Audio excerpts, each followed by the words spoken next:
right now you're looking at a beautiful graph in GeoGebra of the linear function y equals 2x. It's a nice straight line. It's got points on it which answer that description that the y-coordinate is twice the x-coordinate, and you can see that certainly in the 2 points A and B that I've highlighted right now.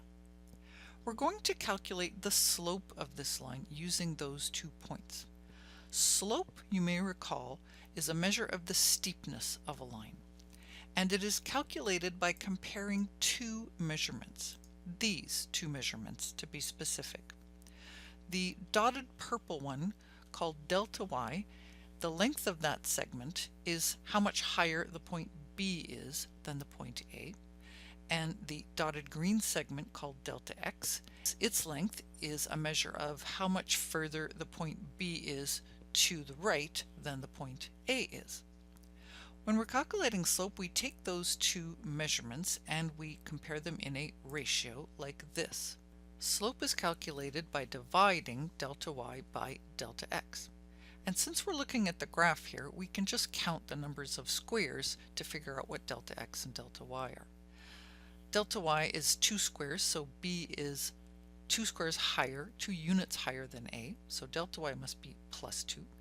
And delta x is 1 unit wide, so B must be 1 unit further to the right than A, so delta x must be positive 1.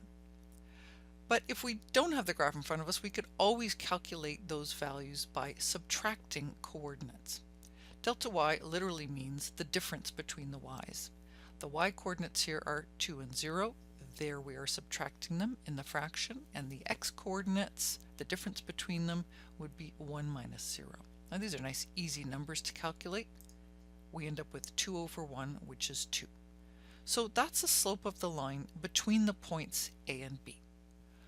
What happens though if I change where A and B are? Well, you can experiment with that very easily in this GeoGebra. Just move one or both of the points. Doesn't matter where you move them. The calculation gets updated constantly, as you can see in the formula.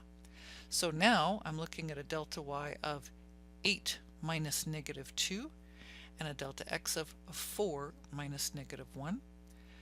This calculates it, 10 over 5, it gives you 2. What happens if I keep moving it? Keep your eye on the slope over here. What happens to the slope? Well, these numbers keep changing, so do these, and so do the numbers in the quotient, but the overall ratio stays the same. What does that mean about the slope of this line? It means it really doesn't matter where you measure it, which 2 points you pick. You're always going to get a slope of 2. Which means the steepness is the same everywhere, which makes sense because if you imagine that you were skiing down this hill, your skis or your snowboard or whatever you'd be standing on would be always slanted or angled at exactly the same angle, no matter where you are. Another important quality about lines is the relationship between the rule and the slope. So we just saw that the slope is always 2 no matter where I measure it. And also in the rule, the coefficient of the x happens to be 2. Is that mere coincidence? Well, I'm going to change the slope of this line. I'm going to make it 3. So now we're looking at the line y equals 3x. I'm again looking at 2 points on that line. And the calculation of slope is being updated. Now it's turning out to be 3. And again, it doesn't matter what I move these points to. My slope is always going to work out to be 3. The ratio between delta y and delta x is always 3. And that also happens to be exactly what the coefficient is in my rule. It really doesn't matter what the slope of the line is. Whatever the slope of the line is, that is the coefficient that we end up seeing in the rule. So, the slope of the line is the same everywhere on the line, and it is also the same as the coefficient of the x in the rule. So far you've only seen examples where the line is going right through the origin. What happens if it's not going through the origin? Well, I'm just going to change the rule a little bit here so that it's now 2x plus 3. Now what happens to the slope calculation? Is it still the same everywhere along the line? And is it still the coefficient of the x in the rule? Well, we can just turn on the slope calculator. There's my delta y and delta x. It's still calculated in the same place between the 2 points. Here's the formula for slope with those coordinates being subtracted exactly the way they were before. And here's my final slope. So it's turning out to be 2.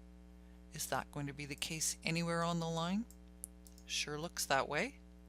And if I look at a different line with a different slope, does the coefficient of the x always match the slope? Sure looks like it. So yes, regardless of whether the line goes through 0 or not, its slope is the same everywhere along the line. We say that it is constant, and it is equal to the coefficient of the x in the rule. For additional excellent visualizations about slope and for practice and all kinds of great resources, I would highly recommend you go to the link that is in the video. This is a collection of activities made by a teacher named Tim Brzezinski. I'll show you a couple of them right here. This first one is called Slope Intuitive Introduction. As you can see right now, we're looking at a segment between these two white dots whose slope is currently being displayed as 2. So this GeoGebra has calculated the delta y over delta x ratio to be. Again, you can drag these points and change them to anything you want. So I can create a ramp or a line segment with any slope I want. And it's worth it to play around just so you get an idea of the fact that, first of all, slopes aren't always whole numbers. As a matter of fact, they very rarely are. It would also be a good idea to experiment and ask yourself questions like, what would happen if I keep the delta x the same and slowly change the delta y? My slope is decreasing. Eventually, I would end up with a slope of 0, from which you might intuit that horizontal lines always have a slope of 0, and you'd be right about that. Furthermore, what happens when the line segment is slanting down like this? What kind of a slope do I end up with then? A negative one.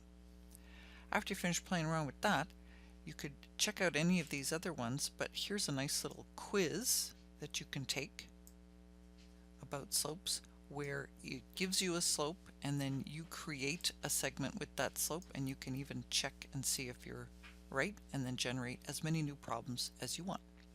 So I highly recommend this link. Good luck.